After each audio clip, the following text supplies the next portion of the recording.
일본에서 29번 떨어진 무명 배우가 한국에서 찾은 진짜 꿈의 무대는 과연 무엇이었을까요? 전 세계가 열광하는 K-드라마의 본고장, 바로 그 한국에서 벌어진 놀라운 이야기입니다. 넷플릭스 글로벌 순위를 석권하고 할리우드 스타들도 인정하는 그 연기력의 비밀이 무엇인지 궁금하지 않으신가요? 일본의 경직된 연예계에서 좌절한 두 청춘이 발견한 것은 상상을 초월하는 한국 엔터테인먼트의 역동적 에너지였습니다. 단순한 기법이 아닌 마음으로 하는 진정성 있는 연기, 영화급 퀄리티의 드라마 제작 시스템, 그리고 다양성을 포용하는 글로벌 마인드까지. 과연 이들이 화면 속에서 발견한 그 특별함은 무엇이었을까요? 그리고 한국이라는 무대에서 어떤 기적 같은 변화를 경험하게 될까요? 문화 강국. 대한민국의 진짜 힘을 목격할 준비가 되셨다면 지금 바로 구독과 좋아요, 그리고 알림 설정까지 꾹 눌러주세요. 도쿄 시부야구의 낡은 아파트 현관문 앞, 사쿠라는 우편함을 열며 한숨을 내쉬었습니다. 또다시 그 익숙한 두툼한 봉투가 들어있었어요. 손에 닿는 순간 무게만으로도 알 수 있었죠. 합격 통지서는 언제나 얇았으니까요.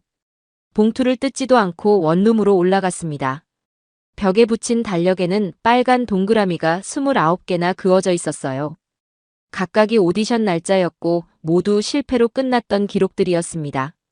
사쿠라는 이번엔 정말 될 줄 알았는데 하며 테이블 위에 봉투를 던졌어요. 연기 학원을 졸업한 지 벌써 2년이 흘렀지만 단역 하나 따내지 못했습니다. 아르바이트로 근근히 버티며 오디션만 쫓아다니는 나날들이었죠. 핸드폰이 울렸어요. 같은 학원 출신인 유키로부터였습니다. 유키는 오늘 결과 나오는 날이니까 어떻게 됐느냐고 물었어요. 사쿠라는 봉투만 봐도 알겠다며 또 떨어진 것 같다고 대답했습니다. 유키도 자신은 마찬가지라며 30번째 도전이었는데 또 실패했다고 털어놨어요. 전화기 너머로 들리는 유키의 목소리에도 지친 기가 묻어났습니다. 둘 다 같은 처지였어요. 꿈만으로는 밥을 먹고 살 수 없다는 현실 앞에서 점점 작아져가고 있었죠. 사쿠라는 봉투를 열어봤습니다. 예상대로 정중한 거절의 문구가 적혀 있었어요. 이번에는 인연이 닿지 않았지만이라는 뻔한 멘트였습니다. 그때 옆방에서 들려오는 소리가 귀에 들어왔어요. 벽이 얇아서 이웃집 텔레비전 소리가 고스란히 전해졌는데 뭔가 다른 언어였습니다. 한국어였어요. 호기심에 이끌려 사쿠라는 노트북을 켰습니다. 동영상 사이트에서 한국 드라마 한 편을 클릭했죠. 처음에는 단순한 호기심이었어요. 하지만 화면 속 배우의 첫 대사를 듣는 순간 뭔가 다른 느낌이 들었습니다. 일본 드라마에서는 보기 힘든 자연스러운 감정 표현, 영화 같은 완성도 높은 연출, 그리고 무엇보다 배우들의 진정성 있는 연기가 화면을 가득 채웠어요. 사쿠라는 이게 정말 드라마인지 의심스러울 정도로 화면에 완전히 빠져들었습니다. 남자 주인공이 눈물을 흘리는 장면에서는 자신도 모르게 울컥했어요. 여자 주인공의 미묘한 표정 연기는 교과서 그 어디에서도 배우지 못한 것이었습니다. 밤이 깊어가도록 몇 편을 연달아 봤어요. 각각의 작품마다 완전히 다른 색깔을 가지고 있었고 배우들은 마치 실제 그 인물인 것처럼 자연스러웠습니다. 새벽 4시가 되어서야 노트북을 덮었어요. 머릿속에는 온통 한국 드라마 장면들이 맴돌았습니다. 29번의 실패 뒤에 마주한 이 낯선 세계는 사쿠라에게 전혀 다른 가능성을 보여주고 있었어요. 사쿠라는 혹시 자신이 찾던 게 여기 있는 건 아닐까 하고 생각했습니다. 그날 밤 처음으로 한국이라는 나라를 꿈과 연결지어 생각해봤어요. 벽에 걸린 달력의 빨간 동그라미들이 더 이상 실패의 기록이 아닌 새로운 시작을 향한 디딤돌처럼 보였습니다. 다음 날 아침, 사쿠라는 평소보다 일찍 눈을 떴습니다. 어젯밤 본 한국 드라마 장면들이 꿈속에서도 계속 이어졌어요. 남자 주인공의 절절한 눈빛, 여자 주인공의 미묘한 미소까지 모든 게 생생했습니다. 아르바이트 가는 길에도 머릿속은 온통 그 이야기로 가득했어요. 편의점에서 도시락을 데우면서도 손님들에게 인사를 하면서도 계속 그 장면들이 떠올랐습니다. 일본 드라마에서는 본 적 없는 자연스러운 감정의 흐름이었어요. 점심시간이 되자마자 사쿠라는 휴게실에서 핸드폰을 꺼냈습니다. 어제 본 드라마의 다음 화를 찾아봤어요. 한국어를 전혀 알아듣지 못했지만 자막을 읽는 것만으로도 충분히 몰입할 수 있었습니다. 특히 남자 주인공이 눈물을 흘리는 장면에서 사쿠라는 깜짝 놀랐어요. 일본에서는 남자 배우가 이렇게 자연스럽게 우는 모습을 보기 힘들었거든요. 하지만 화면 속 그는 전혀 어색하지 않았고 오히려 더욱 매력적으로 보였습니다. 여자 주인공의 연기도 마찬가지였어요. 대사 하나하나에 진심이 담겨 있었고 표정만으로도 충분히 감정이 전해졌습니다. 사쿠라가 연기 학원에서 배웠던 어떤 기법보다도 자연스럽고 진짜 같았어요. 가장 놀라운 건 음악이었습니다. 장면에 따라 완벽하게 어우러지는 OST는 마치 영화를 보는 것 같은 느낌을 줬어요. 일본 드라마의 BGM과는 차원이 다른 완성도였습니다. 아르바이트가 끝나고 집에 돌아온 사쿠라는 곧바로 노트북을 켰어요. 이번에는 다른 한국 드라마도 찾아봤습니다. 로맨스, 액션, 사극까지 장르도 다양했어요. 각각의 드라마마다 완전히 다른 색깔을 가지고 있었지만 공통점이 하나 있었습니다. 배우들의 연기가 모두 자연스럽고 진정성이 있다는 것이었어요. 마치 실제로 그 상황에 있는 사람들을 보는 것 같았습니다. 사극을 보면서는 더욱 감탄했어요. 시대적 배경부터 의상, 세트까지 모든 것이 완벽했습니다. 일본의 사극과는 스케일 자체가 달랐어요. 수십 명의 엑스트라들이 나오는 전투 장면은 거의 영화 수준이었습니다. 그 중에서도 가장 인상 깊었던 건 배우들의 자연스러운 대사였어요. 억지로 감정을 쥐어짜내는 느낌이 아니라 정말 그 인물이 할 법한 말들이었습니다. 사쿠라는 이것이야말로 자신이 찾던 연기라고 확신했어요. 밤이 깊어질 때까지 여러 작품을 봤습니다. 각각의 드라마마다 다른 매력이 있었고 배우들은 모두 개성이 뚜렷했어요. 하지만 공통적으로 진정성 있는 연기를 보여줬습니다. 새벽 2시가 되어서야 노트북을 덮었어요. 사쿠라는 자신이 지금까지 무엇을 놓치고 있었는지 깨달았습니다. 일본에서 배운 연기는 기법에 치중되어 있었지만 한국 드라마 속 배우들은 마음으로 연기하고 있었어요. 그날 밤 사쿠라는 처음으로 명확한 목표를 세웠습니다. 언젠가 저런 자연스럽고 진정성 있는 연기를 하고 싶다는 꿈이었어요. 화면 속 그 낯선 세계가 자신이 진짜 가야 할 방향을 보여주고 있다고 느꼈습니다. 29번의 실패가 더 이상 좌절로 느껴지지 않았어요. 오히려 새로운 시작을 위한 준비 과정이었다고 생각하니 마음이 가벼워졌습니다. 화면 속 그 세계로 한 걸음 더 다가가고 싶다는 마음이 간절해졌어요. 며칠이 지나자 사쿠라는 유키와 만날 약속을 잡았습니다. 시부야의 작은 카페에서 만나기로 했어요. 평소에는 서로의 실패담만 나누던 만남이었지만 이번에는 뭔가 다른 이야기를 하고 싶었습니다. 카페에 먼저 도착한 사쿠라는 커피를 주문하고 기다렸어요. 유키가 들어서는 모습을 보니 평소와 달리 표정이 밝아 보였습니다. 뭔가 좋은 일이 있었나 싶어서 궁금했어요. 유키가 자리에 앉자마자 사쿠라는 조심스럽게 말을 꺼냈습니다. 최근에 한국 드라마를 보게 됐는데 정말 놀라웠다고 털어놨어요. 연기 스타일이 완전히 달랐고 자연스러운 감정 표현에 감탄했다고 설명했습니다. 그런데 유키의 반응이 예상과 달랐어요. 눈을 반짝이며 자신도 똑같은 생각을 하고 있었다고 대답했습니다. 사실 며칠 전부터 한국 드라마에 완전히 빠져 있었다는 거였어요. 두 사람은 서로 놀라며 어떤 작품을 봤는지 이야기하기 시작했습니다. 사쿠라가 본 로맨스 드라마를 유키도 봤고 유키가 감동받은 사극을 사쿠라도 챙겨봤던 거였어요. 마치 운명처럼 비슷한 취향을 가지고 있었습니다. 특히 남자 주인공들의 연기에 대해서는 한참을 이야기했어요. 공유의 자연스러운 미소, 박서준의 진정성 있는 대사, 현빈의 카리스마까지 이름만 들어도 가슴이 뛰었습니다. 일본 배우들과는 완전히 다른 매력이었어요. 여자 주인공들도 마찬가지였습니다. 손예진의 섬세한 감정 표현, 박민영의 자연스러운 연기, 김고은의 개성 넘치는 캐릭터까지 각각이 독특한 색깔을 가지고 있었어요. 사쿠라와 유키는 그들의 연기 하나하나에 감탄했습니다.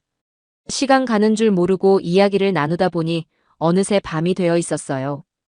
카페 사장이 마감 시간이라고 알려줄 때까지 둘은 한국 드라마 이야기에만 빠져 있었습니다. 카페를 나와서도 대화는 계속됐어요. 편의점에서 음료수를 사서 공원 벤치에 앉아 더 깊은 이야기를 나눴습니다.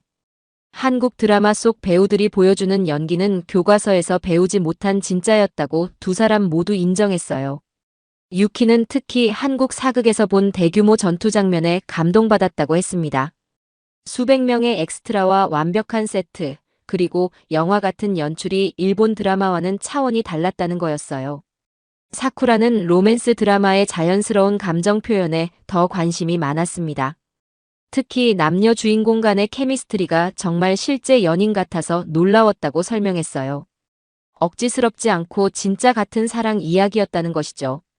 밤이 깊어갈수록 두 사람의 대화는 더욱 진지해졌습니다. 한국 드라마를 보면서 자신들이 그동안 놓치고 있던 게 무엇인지 깨달았다고 털어놨어요. 기법에만 치중했던 연기가 아니라 마음으로 하는 연기였습니다. 새벽 1시가 되어서야 헤어졌어요.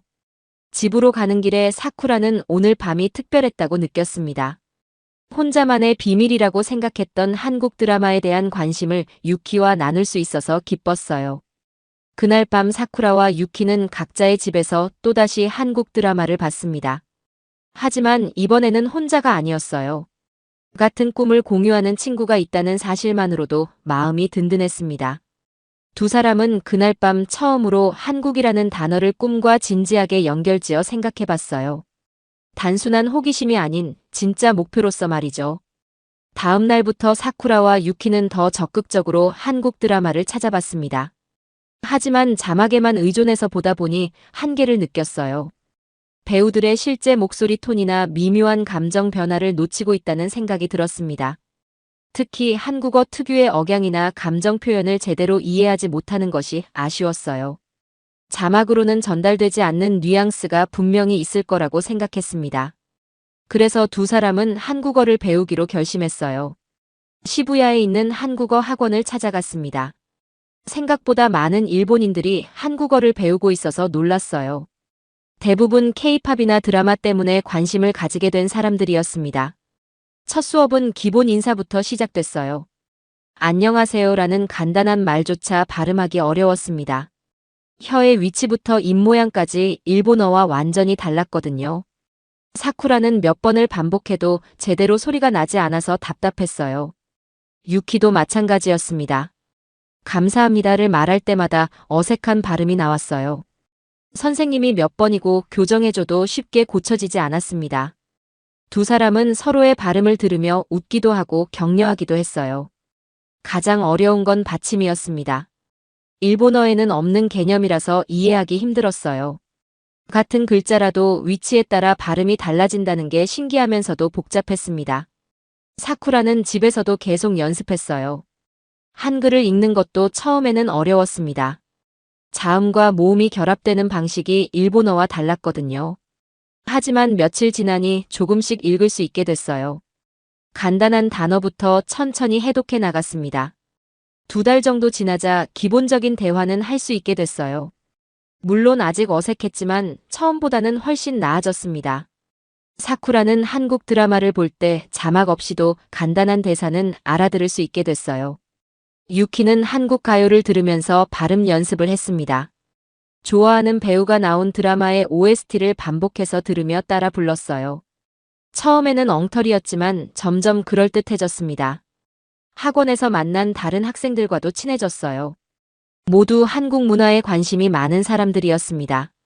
서로 추천하는 드라마나 가수 이야기를 나누며 동기부여가 됐어요. 반년이 지나자 두 사람의 한국어 실력은 눈에 띄게 늘었습니다. 드라마를 볼 때 자막을 보지 않고도 대강의 내용을 파악할 수 있게 됐어요. 배우들의 감정 표현도 더 생생하게 느낄 수 있었습니다. 특히 사랑 고백 장면에서는 한국어로 직접 들으니 감동이 배가 됐어요. 일본어 자막으로는 전달되지 않던 미묘한 감정들이 고스란히 전해졌습니다. 사쿠라는 이제야 진짜 한국 드라마를 보고 있다는 기분이 들었어요. 학원 선생님도 두 사람의 열정을 높이 평가했습니다. 다른 학생들보다 훨씬 빠르게 늘고 있다며 칭찬해 주셨어요. 특히 발음이 많이 좋아졌다고 격려해 주셨습니다. 한국어를 배우면서 문화에 대해서도 많이 알게 됐어요. 존댓말과 반말의 구분, 나이에 따른 호칭 등 일본과는 다른 예의가 있었습니다. 드라마를 이해하는데 큰 도움이 됐어요. 8개월째 되는 날, 사쿠라와 유키는 처음으로 한국어로 전체 대화를 나눠봤습니다. 물론 어색하고 틀린 부분도 많았지만 서로 이해할 수 있을 정도였어요. 그 순간 두 사람은 확신했습니다. 이제 한국에 가도 기본적인 소통은 할 수 있겠다고 말이에요. 한국어 실력이 늘면서 사쿠라의 마음속에는 더 큰 꿈이 자라났습니다. 단순히 드라마를 보는 것에서 그치지 않고 직접 한국에 가서 배우로 활동해보고 싶다는 생각이 들었어요. 하지만 이 꿈을 가족에게 털어놓기는 쉽지 않았습니다. 어느 일요일 저녁 가족과 함께 저녁 식사를 하던 중 사쿠라는 조심스럽게 말을 꺼냈어요. 한국어를 배우고 있다고 하자 부모님의 반응은 생각보다 차가웠습니다. 아버지는 취미로 하는 거겠지 하며 대수롭지 않게 여겼어요. 하지만 사쿠라가 한국에 가서 배우 활동을 해보고 싶다고 말하자 분위기가 급변했습니다. 어머니는 젓가락을 내려놓으며 정색을 했어요. 일본에서도 제대로 안 되는데 외국에서 무슨 소용이 있겠냐고 걱정했습니다. 아버지의 반응은 더욱 직설적이었어요. 현실을 제대로 보라며 목소리를 높였습니다. 29번이나 떨어져 놓고 아직도 정신을 못 차리냐고 화를 냈어요. 배우 꿈은 이제 그만두고 안정적인 직장을 구하라고 말했습니다. 사쿠라는 한국 드라마 산업의 발전 상황을 설명해 보려 했어요. 전 세계적으로 인기를 끌고 있고 일본 배우들에게도 기회가 있다고 설득했습니다. 하지만 부모님은 듣지 않으려 했어요. 어머니는 언어도 완전히 다르고 문화도 다른 곳에서 어떻게 적응하겠냐고 걱정했습니다. 한국어를 조금 배웠다고 해서 프로 배우가 될 수 있는 건 아니라고 현실적인 조언을 했어요. 그날 밤 사쿠라의 방에서는 긴 대화가 이어졌습니다. 부모님은 딸이 더 이상 상처받는 걸 보고 싶지 않다고 솔직하게 털어놨어요. 일본에서도 이렇게 힘들어하는데 낯선 나라에서는 얼마나 더 어려울지 걱정된다는 것이었습니다. 사쿠라는 자신의 진심을 전하려 노력했어요. 한국 드라마를 보면서 처음으로 진짜 하고 싶은 연기를 발견했다고 설명했습니다. 지금까지의 실패는 방향을 잘못 잡았기 때문이라고 생각한다며 마지막 기회를 달라고 부탁했어요. 유키의 상황도 비슷했습니다. 부모님께 한국행 계획을 말씀드리자 큰 반대에 부딪혔어요. 특히 아버지는 딸이 혼자서 외국에 나가는 것 자체를 반대했습니다. 안전상의 문제도 걱정이었고 경제적 부담도 만만치 않았어요. 유키의 어머니는 좀 더 현실적인 관점에서 반대했습니다. 한국 연예계가 경쟁이 얼마나 치열한지 아냐며 걱정을 표했어요. 일본인이라는 이유만으로도 불리할 텐데 언어와 문화적 장벽까지 극복해야 한다는 게 너무 부담스럽다는 것이었습니다. 하지만 두 사람 모두 포기할 수 없었어요. 사쿠라는 실패하더라도 후회하고 싶지 않다고 부모님을 설득했습니다. 지금 도전하지 않으면 평생 후회할 것 같다며 간절하게 부탁했어요. 유키도 마찬가지였습니다. 한국어를 배우면서 느낀 보람과 한국 드라마에서 발견한 새로운 가능성에 대해 열정적으로 이야기했어요. 부모님의 걱정도 이해하지만 이번만큼은 자신의 꿈을 따라가고 싶다고 말했습니다. 결국 두 가족 모두 조건부 허락을 해주었어요. 일정 기간 내에 성과를 보이지 못하면 돌아와서 안정적인 생활을 하라는 것이었습니다. 사쿠라와 유키는 그 조건을 받아들였어요. 가족들의 반대를 설득하는 과정에서 두 사람은 더욱 확고한 의지를 갖게 됐습니다. 이제 정말로 준비를 시작해야 할 때가 온 것이었어요. 서로에게서 용기를 얻으며 한국행 계획을 구체적으로 세우기 시작했습니다. 그날 밤 사쿠라와 유키는 전화로 긴 이야기를 나눴어요. 가족들의 걱정과 반대를 이해하면서도 자신들의 꿈을 포기할 수는 없다는 마음을 재확인했습니다. 8개월간의 치밀한 준비 끝에 드디어 그날이 왔습니다. 사쿠라와 유키는 하네다 공항에서 한국행 비행기에 몸을 맡겼어요. 창밖으로 보이는 일본 땅이 점점 작아지자 두근거림과 함께 약간의 두려움도 밀려왔습니다. 비행기 안에서 두 사람은 한국어 회화책을 다시 한번 훑어봤어요. 공항에서 택시를 탈 때 필요한 표현들을 반복해서 연습했습니다. 그동안 배운 한국어를 실전에서 써볼 생각에 긴장되면서도 설렜어요. 2시간 반의 비행 후 인천국제공항에 도착했습니다. 입국 심사대 앞에 서자 심장이 빨리 뛰었어요. 심사관이 한국어로 묻는 질문들을 이해할 수 있어서 신기했습니다. 관광 목적이냐고 물어보자 사쿠라는 떨리는 목소리로 한국어로 대답했어요. 공항을 나서자 서울의 첫인상이 눈에 들어왔습니다. 드라마에서 봤던 것보다 훨씬 현대적이고 세련된 모습이었어요. 높은 빌딩들과 깔끔한 도로, 그리고 한글로 적힌 간판들이 새로운 세상에 온 기분을 들게 했습니다. 공항 리무진을 타고 시내로 향하는 동안 두 사람은 창밖 풍경에 집중했어요. 한강을 건널 때는 드라마에서 수없이 봤던 그 다리들이 실제로 보여서 감격했습니다. 정말 한국에 왔다는 실감이 났어요. 미리 예약해둔 작은 게스트하우스에 도착했습니다. 홍대 근처의 조용한 골목에 있는 곳이었어요. 사장님이 일본어를 조금 할 수 있어서 다행이었습니다. 체크인을 하면서 한국어로 간단한 대화를 나눴는데 생각보다 잘 통했어요. 방에 짐을 풀고 나서 첫 번째 미션은 편의점에 가는 것이었습니다. 간단한 생필품을 사야 했거든요. 편의점 문을 열고 들어서자 한국 드라마에서 봤던 그 모습 그대로였어요. 삼각김밥과 바나나 우유가 진짜로 있다는 게 신기했습니다. 점원에게 한국어로 인사를 했는데 자연스럽게 대답해 주셔서 뿌듯했어요. 물건값을 지불할 때도 한국어로 감사하다고 말했습니다. 점원분이 미소를 지어주셔서 마음이 따뜻해졌어요. 저녁에는 근처 식당에서 첫 한국 음식을 먹어봤습니다. 김치찌개를 주문했는데 사장님이 일본에서 왔다는 걸 알고 맵지 않게 해주겠다고 하셨어요. 하지만 사쿠라는 원래대로 해달라고 한국어로 부탁했습니다. 음식이 나왔을 때의 그 맛은 잊을 수 없었어요. 드라마에서 배우들이 맛있게 먹던 바로 그 맛이었습니다. 매웠지만 중독적이었고 유키와 함께 연신 물을 마시면서도 계속 먹었어요. 식사를 마치고 홍대 거리를 걸어봤습니다. 젊은 사람들이 많았고 거리 곳곳에서 음악이 들려왔어요. 한국 가요뿐만 아니라 다양한 장르의 음악이 어우러져서 활기찬 분위기였습니다. 카페에서 아메리카노를 주문할 때도 한국어를 썼어요. 바리스타가 일본어 억양이 있다며 일본에서 왔냐고 물어봤습니다.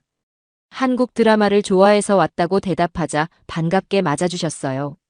그날 밤 게스트하우스로 돌아와서 두 사람은 오늘의 경험을 정리해봤어요. 생각보다 한국어가 잘 통했고 사람들도 친절했습니다. 무엇보다 드라마에서 봤던 그 모든 것들이 실제로 존재한다는 게 신기했어요. 휴대폰으로 가족들에게 무사히 도착했다는 메시지를 보냈습니다. 걱정 많이 하지 말라며 사진도 몇 장 첨부했어요. 한강이 보이는 카페에서 찍은 사진을 보내자 어머니가 예쁘다고 답장을 보내주셨습니다. 침대에 누워서 창밖을 바라보니 서울의 야경이 반짝였어요. 내일부터는 본격적으로 배우가 되기 위한 준비를 시작해야 했습니다. 오디션 정보도 알아보고 연기 학원도 찾아봐야 했어요. 사쿠라와 유키는 서로에게 힘내자며 격려했습니다. 드디어 꿈의 무대인 한국에 왔으니 이제 정말 시작이라고 다짐했어요. 모든 게 낯설었지만 동시에 모든 게 가능성으로 가득해 보였습니다. 한국에 온 지 일주일이 지나자 사쿠라와 유키는 본격적으로 오디션을 준비하기 시작했습니다. 인터넷에서 외국인도 지원 가능한 오디션 정보를 찾아봤어요. 생각보다 많은 기회가 있어서 놀랐습니다.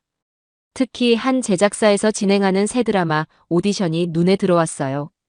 일본인 캐릭터가 나오는 작품이라서 일본어를 할 수 있는 배우를 찾고 있다는 공고였습니다. 두 사람에게는 절호의 기회였어요. 오디션 준비를 위해 홍대 근처의 작은 연기 학원을 찾아갔습니다. 원장님이 일본어를 조금 할 수 있어서 상황을 설명하기 쉬웠어요. 한국 드라마에서 요구하는 연기 스타일을 배우고 싶다고 말씀드렸습니다. 일주일간 집중적으로 연습했어요. 일본에서 배운 연기와는 확실히 달랐습니다. 더 자연스럽고 감정에 솔직한 표현을 요구했어요. 처음에는 어색했지만 점차 적응해 나갔습니다. 드디어 오디션 당일이 되었습니다. 강남에 있는 제작사 건물 앞에 서자 심장이 터질 듯 뛰었어요. 일본에서의 30번 가까운 실패가 떠올랐지만 이번에는 뭔가 다를 거라는 확신이 있었습니다. 건물 로비에는 오디션을 보러 온 사람들이 많았어요. 대부분 한국인이었지만 외국인도 몇 명 보였습니다.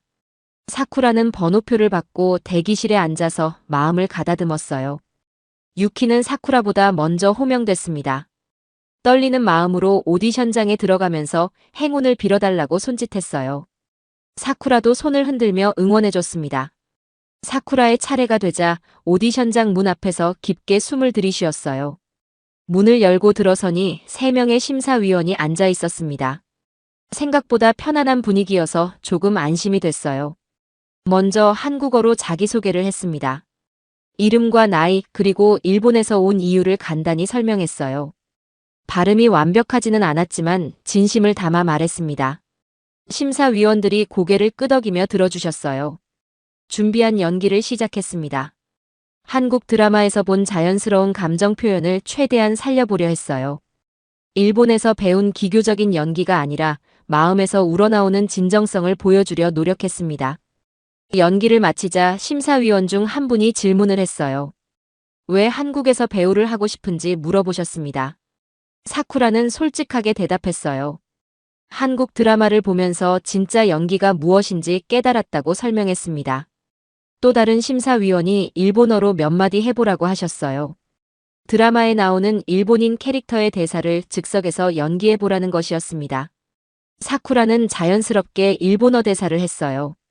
마지막에 심사위원이 짧게 말씀해 주셨습니다.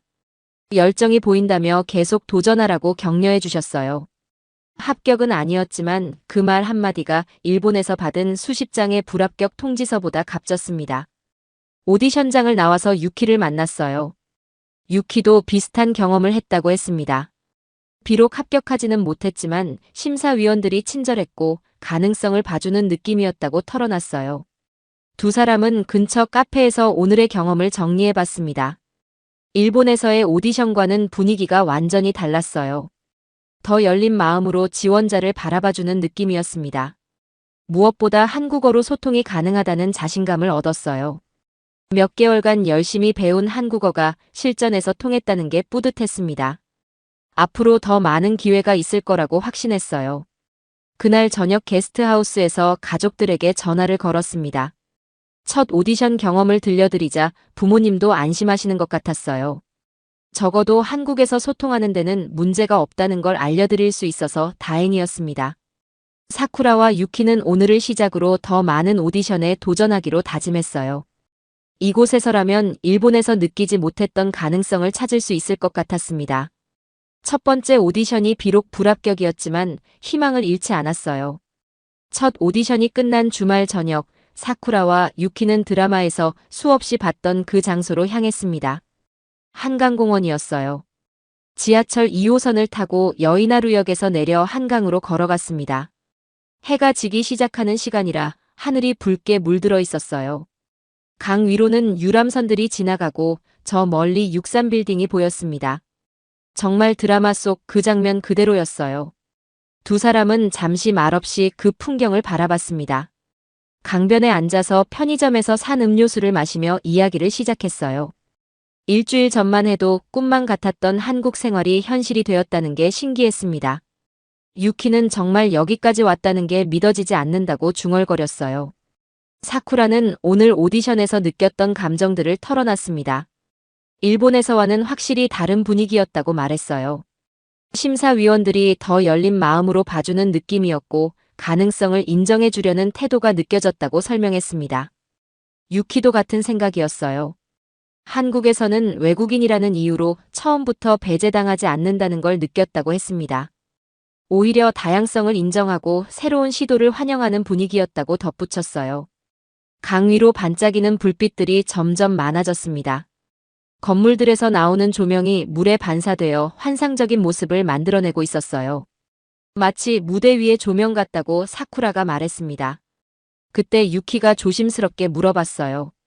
과연 자신들도 언젠가는 저 화려한 무대에 설 수 있을까 하고 말이에요.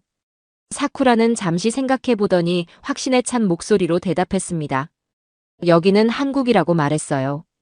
전 세계가 주목하는 드라마의 나라이고 K-팝과 함께 문화 한류를 이끌어가는 곳이라고 설명했습니다. 그런 역동적인 에너지가 넘치는 곳에서라면 충분히 가능하다고 확신한다고 했어요. 유키도 고개를 끄덕였습니다. 일본에서는 느낄 수 없었던 개방적이고 도전적인 분위기가 여기에는 있다고 동감했어요. 실패를 두려워하지 않고 새로운 시도를 장려하는 문화가 바로 한국 엔터테인먼트 산업의 힘이라고 생각한다고 말했습니다. 한강을 스치는 시원한 바람이 두 사람의 머리카락을 날렸어요. 사쿠라는 이 순간이 인생의 전환점이 될 것 같다고 느꼈습니다. 일본에서 무명으로 쓰러질 뻔했던 꿈이 이곳에서는 다시 살아나고 있다는 확신이 들었어요. 유키가 한국 드라마의 글로벌한 영향력에 대해 이야기했습니다. 넷플릭스를 통해 전 세계 사람들이 한국 드라마에 열광하고 있다고 설명했어요. 그런 거대한 물결의 일부가 되고 싶다는 꿈을 털어놨습니다. 사쿠라는 더 나아가 한국 드라마가 만들어낸 새로운 가능성에 대해 말했어요.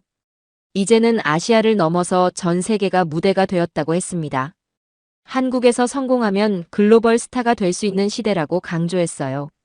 두 사람은 서로를 바라보며 다짐을 새롭게 했습니다. 단순한 배우가 아니라 한국이라는 문화 강국에서 세계를 향해 나아갈 주인공이 되자고 약속했어요. 한국 드라마라는 거대한 파도 위에서 더 큰 꿈을 펼쳐보자고 다짐했습니다. 밤이 깊어갈수록 서울의 야경은 더욱 화려해졌어요. 한강 다리들이 형형색색으로 빛나고 있었고 강남의 높은 빌딩들도 불을 밝히고 있었습니다. 이 모든 풍경이 두 사람에게는 무한한 가능성으로 보였어요. 귀가하는 지하철 안에서도 대화는 계속됐습니다. 앞으로의 계획을 더 구체적으로 세워보자고 했어요. 더 많은 오디션에 도전하고 한국어 실력도 더 늘리고 현지 문화에 더 깊이 적응해보자고 약속했습니다. 게스트하우스에 돌아와서도 흥분은 가라앉지 않았어요. 오늘 한강에서 느꼈던 감동과 다짐을 일기에 적어두었습니다. 언젠가 성공했을 때 이 순간을 떠올리며 감사하는 마음을 갖고 싶었거든요. 한강의 불빛 아래에서 다짐한 두 청춘의 이야기는 단순한 개인의 성공담이 아닙니다. 바로 대한민국이 만들어낸 문화혁신에 살아있는 증거죠. 전 세계 200개국에서 방영되는 K-드라마, 빌보드를 점령한 K-팝, 그리고 아카데미를 휩쓴 한국 영화까지. 이 모든 성과의 중심에는 열린 마음과 끝없는 도전 정신이 있었습니다. 사쿠라와 유키가 발견한 것은 단순한 연기 기법이 아니었어요. 바로 세계 최고 수준의 콘텐츠 제작 시스템과 글로벌 스탠다드를 향한 멈추지 않는 혁신 의지였습니다. 한국이 문화 수출 세계 6위 국가가 된 이유가 바로 여기에 있죠. 이제 전 세계 젊은이들이 K-드라마를 보며 한국어를 배우고 한국 대학에 유학 오고 한국에서 꿈을 펼치려 합니다. 문화 강국 대한민국의 위상이 이렇게 증명되고 있는 거예요. 한강에서 바라본 서울의 야경처럼 대한민국의 미래는 더욱 찬란하게 빛날 것입니다. 전 세계가 주목하는 문화 한류의 중심에서 말이죠.